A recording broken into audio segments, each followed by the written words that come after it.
Hey guys, welcome to another edition of Stuff Adam Likes. Today we are looking at the new Amazon Echo Auto. So I was really excited to be invited to purchase, which is a funny concept, but that's the world we live in.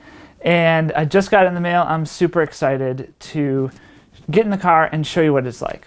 So the review is going to be in three parts. First is installation and how you actually set up the device in your car. Part two is going to talk about the main features and how you might use it with your car to help you understand, is this something worthwhile for me? And I'm mainly going to be comparing it to Apple CarPlay because that's what happened in my car. And then part three is going to be some in-the-field testing of Alexa to see how she does and how she responds via the Amazon Echo Auto. So when you open the box, there's actually two boxes inside that comprise in total the Amazon Echo Auto system. And so first, you need a way to actually mount it in your car. So let's look at how you actually set that up. This is a standard vent clip style. It is adjustable in the back. So you're able to resize this according to the size of your vent little grills. I don't know what you call those individual slats in your vent to ensure a good fit because you don't want this flopping around. Next is setting up the actual Echo device itself. So opening the box, you have a normal audio cable that you can use to set up via an aux input. So if you don't have Bluetooth in your vehicle, you are able to still use Echo Auto by just using the aux cable. Taking other pieces out of the box, you see the Echo itself. It reminds me of like a USB hub almost, so pretty small. You've got the microphones on top, you've got the nice little light up bar whenever you ask Alexa to do something, and the power cord input jack is on the right. It's powered by USB, and so you just simply connect it to the side of the device, and then the USB goes into a standard DC USB double connector, which is nice, so you can actually also potentially charge another device. That was nice of Amazon to include that. So setting up the device is all done through the app. Just your standard Alexa app. There's no different separate app for Amazon Echo Auto. So you go into the app and you go to devices and you have to add a new device, and there's a little plus button there. And when you do that, it gives you a list and it tells you which device that you want to pick. You pick the correct device and then it will then initiate a connection to the Echo Auto from your phone via Bluetooth. You'll see it pop up in a list. By the way, you do need to have your car on at this point because you need to have power going through to the Echo Auto device to do the setup process. So from there, it walks you through each stage. Pretty simple. There's a little nice video welcoming you to the device and just giving you a quick overview of a lot of things that you can do using Echo Auto. And it also plays back a tone because it needs to ensure that it's set up correctly and that it is actually playing sound back through your car stereo. So there is a point where you need to play a sound and that will come through and the Echo Auto will recognize that the setup has completed properly. Your device is ready. Well, there you go. I guess we're set up. This is not Alexa backup. So why Alexa in your car? I think, you know, a lot of people... Oh, she heard me. She's been triggered. Your car is a section of the art of conversation. Oh, she was triggered. Oh, and we got the light. That never happens. So why Alexa in your car? People love Alexa in their home. We love it in our kitchen and pretty much every room in the house except for the bathrooms because that seems excessive. Alexa in your car can bring a lot of value in a lot of different ways. A lot of folks do have hands-free devices in their car already. So in this car, 2019 Mazda CX-5, this does come with CarPlay. I do have Siri, and Siri's fine, but sometimes I run into things where I would love to have just a little bit better support in certain areas, or kind of all of the Amazon Alexa stuff that I love, my home-based Echoes, to be able to do that in the car. There's still a lot of cars out there though that don't have any sort of assistant on board. So, you know, for all of those folks, I think something like Alexa definitely makes a lot of sense. You're basically using your existing Bluetooth. Most modern cars, even if they don't have some sort of assistant in the software of the car, they will have at least Bluetooth, but if not Bluetooth, they might even just have the aux cable. Of course, you do need to be tethered to your phone, so that's the other important thing to know. You still need a Bluetooth connection back to your phone. Alexa Auto does not have its own cellular plan or Wi-Fi. It's not an independent device. It's really dependent on your phone to drive all the internet actions. So I think some of the most common uses that I could see for Alexa Auto are, all those things that I'm doing during my commute that I can't use my hands for. And a lot of that is listening to music. You've got to pass the time some way. Music is definitely one of the things that most people do. And with Alexa, you have pretty much all the major streaming platforms. I didn't catch that. Oh, sorry. This is going to be tough. You have all the major streaming platforms on the Echo device. So I'm talking about, I think we're going to stop now. I'm talking about Amazon Music, obviously, Spotify, which is what I use. I'm a huge Spotify fan. And they recently added Apple Music. Pandora, Stitcher, any of the big guys that are out there. I'm not sure about Tidal. That's a good question. But the big guys that are out there, you can get through that. So that means that you suddenly have access to all of those music libraries hands-free in your car, which is pretty amazing. So, when I'm using CarPlay, which is my primary, I only have access through Siri to Apple Music, and I'm actually not an Apple Music subscriber. I can access my iTunes library, and I have a ton of songs on there through iTunes Match, but it's not able to just play a playlist from Apple Music because I don't have that. With Alexa, you do actually have that capability, which is super cool because, again, it just opens it up to a huge range of music. Sorry, options. I don't know that. I know, it's okay. So the other way that I really enjoy trying to pass the time during my commute is audiobooks or other sort of educational information. So with Alexa, you have access to your Audible library. So I also happen to be an Audible subscriber. I love listening to audiobooks when I'm out and about. I usually do it during commutes or routes that you've done hundreds of times, so you don't have to really think too hard about where you're going. And I will, kind of blaze through books because it just takes forever to get where I'm going, my daily commute. So to be able to ask Alexa to go ahead and to play your most recent audiobook from where you're at. Amazing. Like, that's such a huge win in my book, just because you're able to do that hands-free in a powerful way. I can't do that even with CarPlay. So that's an important distinction there. Like, that's a point in Echo Auto's favor. Other features, so calling features. So Alexa can connect back to your contacts and call phone numbers using, again, through Bluetooth. So Alexa's not calling them magically on her own. It's through your Bluetooth. There was no active call. I know. Thank you for telling me that. That's another huge benefit. Again, can I do that with Siri and CarPlay? Yes. But if you don't have anything like that, that's a huge win to go hands-free. So, tons of other stuff, right? Navigation, you can ask Alexa to navigate you somewhere, which is very cool.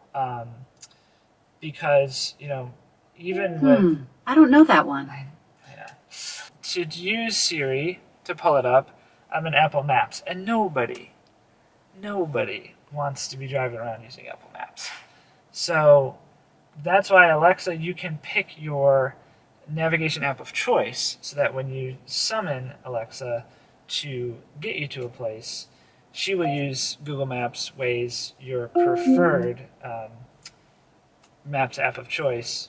So that's much better point, again, above CarPlay. Another important point that people always bring up when they talk about Alexa is privacy. So yes, are you introducing microphones into your car? Does Amazon record every conversation that you have when you ask Alexa to do something? Yes. Can you delete those recordings? Yes. Are they really deleted? Who knows? With any piece of technology, when it comes to privacy, it's always a trade-off between convenience and privacy. And you have to make that decision for yourself, what you're willing to give up, what you're willing to keep, and does the convenience outweigh the privacy concerns? I'm very concerned about privacy. Absolutely, 100%. And I think the button that turns off the microphone, I take no stock in that as a true solution for, well, that person's being creative, as a true solution to turn off the mic and make sure that Amazon can no longer hear me. So let's talk about cost. So the early adopters, $25. That's pretty good in terms of all of the features that are packed into the device. You are just getting a lot of different value in, again, all of those hand-free functions, all of the things that I do most regularly on my commute. To be able to do that hands-free for $25 is pretty reasonable to me personally. I think the full price is $50. I still think that's not bad. I mean, to retrofit older Mazdas with CarPlay, I think the upcharge is like $300. I'm not sure exactly, but you know, if you're in a situation where you're thinking about, you know, CarPlay versus Alexa and you're looking at cost as one of the potential variables, I think it is probably going to come in pretty reasonable. So just kind of keep that in mind when you're trying to decide what you want to do to create that hands-free experience. Let's be clear, none of this is mandatory. It is all just add-on for fun, but it does add a lot of convenience that you're not going to get in just your phone. You know, your phone and that hands-free experience is just, it's not going to beat what you're going to get from some additional hardware. So we had to do a quick stop for ice cream because ice cream is life and it's so hot out. So let's now ask this thing to help us get home. Alexa, navigate home.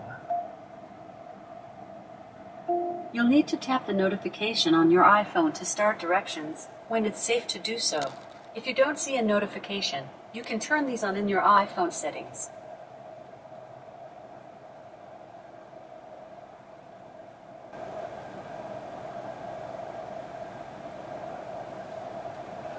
All right, and here we go. Alexa, play my Discover Weekly playlist. Discover Weekly from Spotify. Alexa, call Eric. Which contact? Eric Bowers or Eric Peltz? Eric Bowers. Sorry, I can't help you with that. Why? Alexa, call Mom. I found a contact matching Mom in Adam's contacts. Is that who you want to call? Yes.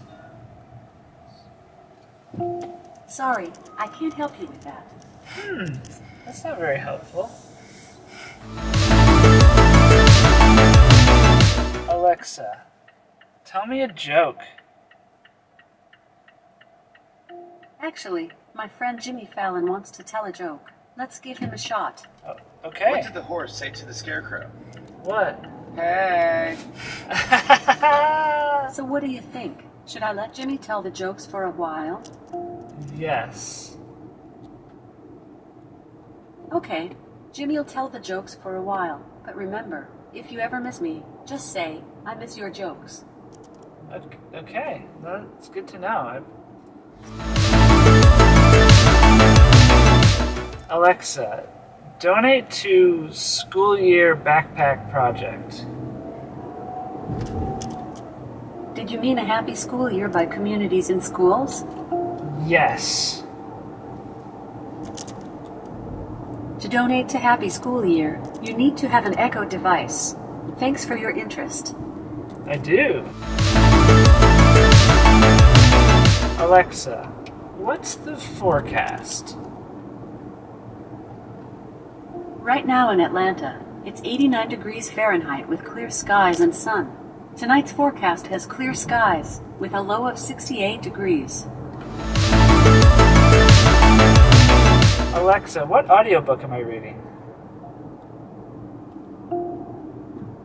There's 3 minutes left in the chapter and 7 minutes left in the book. Alexa, turn on the lights.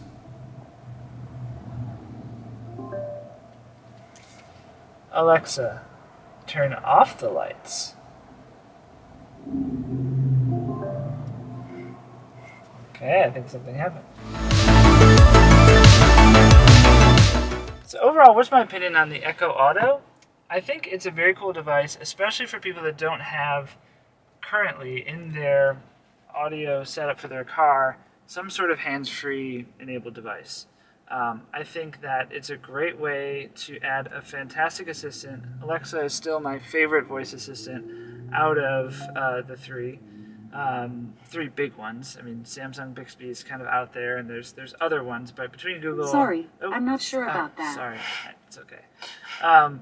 Between Siri, Google Assistant, and yeah, I guess there's also Cortana, but like, I never think about Cortana. Like, when I think of Cortana, I think of Halo 1. It's dating myself really, really far back. But Alexa's best assistant. I would love to have an Alexa Watch, but of course, have the Apple Watch, have Siri. Sometimes she cooperates, sometimes she doesn't. But overall, I think Echo Auto is a great value. I think it's very reasonably priced for the complete package of what you get. Again, I'm not sure yet if I'm going to completely abandon CarPlay. I probably will still use CarPlay as my primary, but I think there are some situations during my commute where I might have both going, and then I would need to switch in my car stereo system to Bluetooth to then work with the Echo Auto instead of CarPlay. So it's really preference. It really depends on the hardware that you have in your current vehicle, what you're looking for, how deeply invested you are in the Amazon universe. I happen to be pretty deeply invested, so for me, again, especially with Audible and that being my primary thing I'm doing in the car, it makes a lot of sense. The ability to play Spotify playlists is fantastic. Hands-free, that definitely trumps what I'm able to do with CarPlay. But of course, it's not cleanly integrated. We've got a bunch of cables, we've got a lot of stuff going on, and it's just not as clean as the integrated CarPlay experience. We're back home, had a lot of fun driving around with Alexa.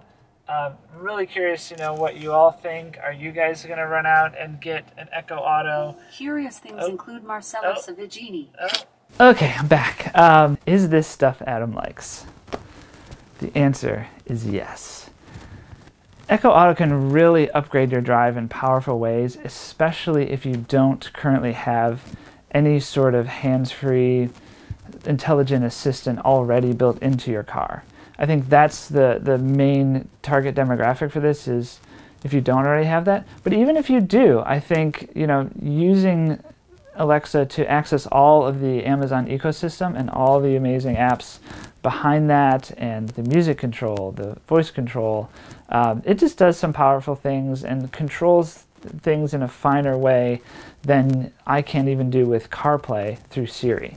So I really recommend it. I think the price is very reasonable at $50 when it comes out. You know there will be eventually probably some promotions around this. So I think it's really worth checking out, and at least to try it out to see if it really does make a difference for you, but I think it will. Thank you so much for watching, guys. I'd love to hear what you think. Are you going to rush out and buy this? Please leave that in the comments below, and have a good rest of your day. Drive safely.